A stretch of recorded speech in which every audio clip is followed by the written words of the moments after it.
Howdy, hi. It is Do Your Job Sports College Basketball Picks and Predictions for Wednesday, November 19th, 2025. We are looking at the best bets of the day. Let's get into the video. All right, first things first, get over the previous day's results. On the day, we go 3-4, not ideal, bringing our season record to 64 wins, 43 losses. Every loss we have, I add $3 to the giveaway fund. Today's total added was 12, bringing our season total to 132. That giveaway is this Friday, happening in my Discord. I did read a few comments saying the Discord link did not work. I reached out to Discord. They gave me a new link. That will be in the description of this video, so check and see if that works. If it doesn't, leave a comment down below. This time I will respond to all the Discord comments if it doesn't work, and I will send you a personal invitation through the comment in a different link. So see if that one in the description works first. All right, we do add a team to the ban list. Since we had to add a team, we had to take somebody off. We took off the entirety of the Ivy League. My best bet of the day, Holy Cross, ended up losing against Brown. Brown is in the Ivy, therefore Ivy out. Say hello to the University of Kentucky. This might be the first time ever we've had multiple blue bloods in the banned list before. But, I mean, come on. Kentucky, really? You're banned. After today's performance, instantly banned. All right, I'm going to recap these games. Then we'll get on to the picks we got for tomorrow. All right, first game we had. This one was probably my best call of the day. It was Drexel minus 9.5 at home to NJIT. The absolute nonsense that is this NJIT team. They stopped putting the ball in the hoop. They only scored 43 points. Final score, Drexel 75, NJIT 43. NJIT shot 23% from the field. That is 12 of 52. 3 of 24 from deep. They finished the game with 4 more turnovers than they did made field goals. How you do that, I don't know. Drexel, they honestly didn't shoot the ball that well. 43% from the field, 32% from deep, 62% from the free throw line. They win the turnover and the rebound battle. Shout out to the Drexel Dragons. Next one, we had the over 189.5 in the IU Indy versus Charleston Southern game. Good Lord. I did not expect IU Indy to open this game as a favorite, but they did. So obviously we still had to go in and rock it. Final score of this game, I think it was 91-103 with Charleston Southern winning. Not ideal. The halftime score was 61-41. IU Indy bring it back in the second half, winning 50-42. But they lose the game by 12. If I would have known IU Indy was going to open minus 1.5, I probably would not have taken them. But that being said, even if they would have opened at plus 3.5 or 4.5 like I thought, they still wouldn't have hit. So really, it makes no difference. I would have lost money betting their spread regardless. But we won money betting their over as it lands on 194. Then finally, we had Murray State minus 14.5 at home to Little Rock. They destroyed them. I'm not sure what the final score ended in this game since it ended, 89-68. They had a 20-point halftime lead. They won the second quarter by 1. They won the whole game by 21 points. 51% from the field, 47% from deep. This Murray State team is going to be good. I'm not going to say like outright bid level of good, but they have a chance. They play some good teams. They got Akron coming up. They have Drake, McNeese State, George Washington. I mean, if you were to go flawless in all those games and then win a decent chunk, you finish the season like 28-5. Your only true road loss being at SMU. You could get in. You could make a little run. So shout out to Murray State. Now we get on to the losers. First one, Kentucky. Minus 5.5 against Sparty, neutral site game. Good God. Michigan State, 83, Kentucky, 66. I watched most of this game. It started off with Michigan State not being able to miss. They shoot 50% from the field, 50% from deep. They win the rebound battle by 14. They do lose the turnover battle. Kentucky, they couldn't hit water from a boat. 35% from the field. 23% from deep. 7 of 30. No matter who was shooting it, it wasn't going in. They lose the game by 17. They don't even score 70 points. You can't do this, Mark Pope. You cannot do this. I have backed you now twice this season. You lost to Louisville by 8. You lose to Sparty by 17. Things are not getting any easier for this Kentucky team. They still have to play North Carolina, Gonzaga, Indiana, St. John's in the non-con. That is not going to go well. They probably go 1-3 throughout those games. They're banged up. There's no excuse there, though. You have returning guys from last year. You have a bunch of transfers. You cannot lose to Sparty by 17. You're banned. Next one, we already talked about IU Indy. Charleston Southern shot great from deep in the first half. Didn't know IU Indy would open as a favorite. They lose the game. That is the high variance of IU Indy. Sometimes they're going to get shelled. That's just the way she goes when you play the side of the ball they do. And then finally, we have this one, my lock of the night, Holy Cross. I took them plus 3.5. This really never stood a chance at winning, ever. Final score, Brown 68, Holy Cross 49. I mean, if you would have told me Brown was only scoring 68 points, I would have put down a ton more money on Holy Cross on the spread, but they couldn't shoot. Holy Cross 35% from the field, 32% from deep, 46% from the free throw line. They lose the rebound battle. They lose the turnover battle. Just ugly, ugly game from Holy Cross. Shout out to Brown. You get your first win of the year. Congrats. I didn't think you had it in you. And yeah, that is how I go 3-4. We will now get on to the picks for tomorrow. All right, first game we got, it is Chattanooga on the road at South Carolina State. I'm going to take the Mocs minus 9.5.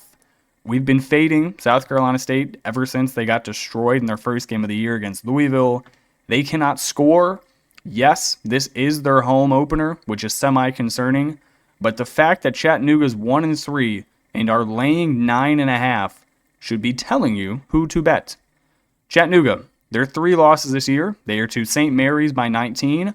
Honestly, not a bad loss because St. Mary's has been destroying every team they play. UNLV by 32. I don't love that. FGCU by 18. Their one win was against a D3 school by 53. They return 1 starter from last year's team. They bring in a bunch of transfers, 2 dudes from Belmont, a guy from SEMO, and 1 JUCO guy. They have size down low. They have size in their backcourt as well. They shoot it 43% from the field, 35% from deep. Considering they've played some decent teams, I don't mind those stats. The South Carolina State defense is atrocious. SC State 0-4 on the year. They lost to Louisville by 59, Samford by 10, North Carolina A&T by 23 points, and then Charleston by 27. They do return multiple guys from last year's team, but no starters. It was a bunch of bench guys who are now moving up. They have 2 new JUCO guys in their starting 5. They shoot the ball 34% from the field. 34. And that's with games against teams like Charleston and NC You cannot be serious shooting that number. Give me Chattanooga, minus 9.5. Next game, Youngstown State. We bet them against, who we bet them against? St. Bonnie's? We're going to do it again here against a down Toledo team. So give me the Penguins plus 1.5. Normally, Toledo Rockets are very good, but this year, Todd Kowalczyk, his team's just not good. I will take the Youngstown State Penguins plus 1.5. YSU, they're 2-2 on the year. Most recently, they had that 4-point loss to St. Bonaventure, but they covered as they were getting 9.5. This is year 2 of their relatively new head coach, Ethan Faulkner. It's looking really good. One big thing for them, they have a 7-foot senior center down low. Toledo ain't going to have anyone who's going to match that dude. The backcourt, they're old, 2 seniors. They're old, they're disciplined, they don't turn it over much, over just 11 times a game. That's going to work well here. Toledo 2-2, they have wins over Wright State by 10, Detroit Mercy by 7. Their losses were to South Alabama by 2, and then Marshall by 12. This team is very young. It's basically the exact opposite of what every other Toledo team has been for the last 10 years. Normally, Toledo has guys returning that have been in the program for multiple years. This year, they ain't got that. They went transfer heavy in the portal, and their bench is almost all freshmen. I do not like their lineup. I do not think they're going to have a good season. Give me Youngstown State plus 1.5. Also, semi-regional matchup. Toledo, northwest part of Ohio. Youngstown, middle east part of Ohio. Not that far of a bus ride. Should be a good spot. And give me the Penguins. All right, next game we got Bellarmine on the road at Notre Dame. Give me the Fighting Irish minus 27.5. Notre Dame just had a really tough loss to Ohio State on the road by 2. So I'm going to back them back here in a get-right spot at home against a horrible Bellarmine team. Bellarmine's 1-3 on the season, 0-2 straight up on the road. Their lone win was against a D3 school by 40 points. Their losses were at Georgia by 45, K-State by 27, and then Wofford by 8. They lack size down low. The largest guy they got in their starting 5 is a 6'8" freshman. Their backcourt is also very small. Notre Dame, 3-1 on the year. Their only loss was that Ohio State game. Oh, it was by 1 point, not by 2. Their wins, they beat Long Island by 22, Detroit Mercy by 32, Eastern Illinois by 20. They returned some of the most production in the ACC. They bring in a fifth-year senior transfer from Northern Arizona to play center down low. Veteran culture. I mean, you have their starting point guard and Shrewsbury's son, who starts on the team. This is their third year in the program. They were starters as true freshmen. Burton and Shrewsbury have been in this for a while. They know what they're doing. It's year 3. It is win or fire Shrewsbury time. So I will back Notre Dame minus 27.5 against Bellarmine. All right, now we got my favorite bet. There's 2 of them. I'm taking Wyoming plus 2.5 and the over 157.5. This Wyoming team, probably one of the most big surprises in the season so far. They're flawless, and they're going up against a Sam Houston team who is awful. If you have followed Sam Houston in football this year, their basketball team I don't think is going to be much better.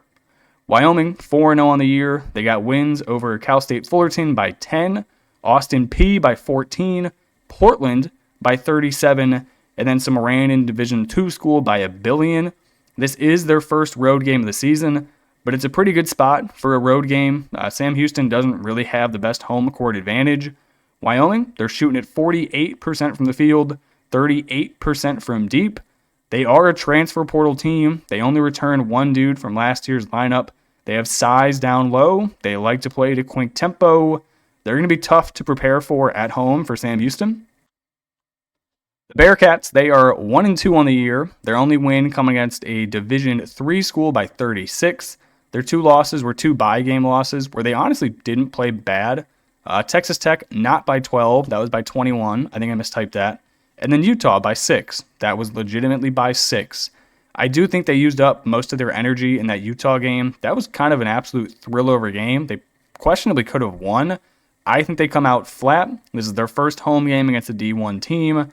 I do not trust them. I will take Wyoming plus 2.5. Give me the over 157.5. All right, and we got our final game and then my almost bets. Final game, Dayton plus 5.5 on the road at Marquette.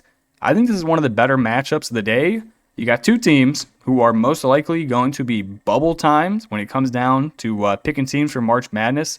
Dayton, they have not been good at basketball since Obi Toppin left during that COVID draft. And Marquette loses a ton of production from last year's team, a.k.a. Cam Jones. They do not have a bucket getter anymore. I do not trust Shaka Smart as a 5.5-point favorite. Even if he's at home, I don't care. Dayton, 3-1 on the year. They beat Canisius by 40, UMBC by 6, and then Bethune-Cookman by 9. Their 1 loss was on the road, Cincinnati by 12. Anthony Grant, I think this is year, 6 or 7? He's got to start getting this thing moving, or his seat is about to get real warm, because Dayton, historically, is a great program, and they have not done shit since Obi Toppin.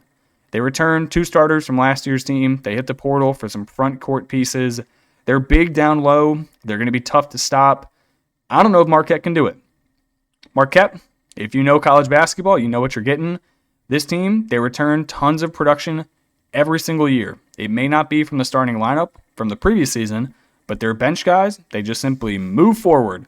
They don't really hit the transfer portal. Shaka Smart is not about that life. Shaka Smart does not cover big numbers. He is horrible as a favorite. The one time you want to back Shaka is when he's a dog at a road environment. Then you want to take him. They have already lost a home game this year to Maryland. No thank you. No 5.5 for Marquette. Give me Dayton plus the points. All right, then we got our almost bets. It is Arizona on the road. True road game at Stores. Give me the Wildcats plus 5.5. I was not impressed with UConn in their previous game. Even at home, I think Arizona is the better team, so I will take them. Next one, another TMZ game. Give me Alabama plus 3.5 at Illinois. Give me the over, 180.5. Alabama already won a big game on the road this season. I trust them to do it here. Previous game, they lost at home to Purdue. They got to get that bad taste out of their mouth. I like them to get it done. Finally, Jacksonville State against South Alabama. Both of these teams are somehow undefeated. This is this is South Alabama's 6th game of the season. It's only 2 weeks in. They've played too much basketball, too many road games. I like Jacksonville State minus 3.5. I think they win by 10 plus. All right, that's going to do it for me in this video. I appreciate you guys tuning in and watching, and I'll catch you in the next one. Peace.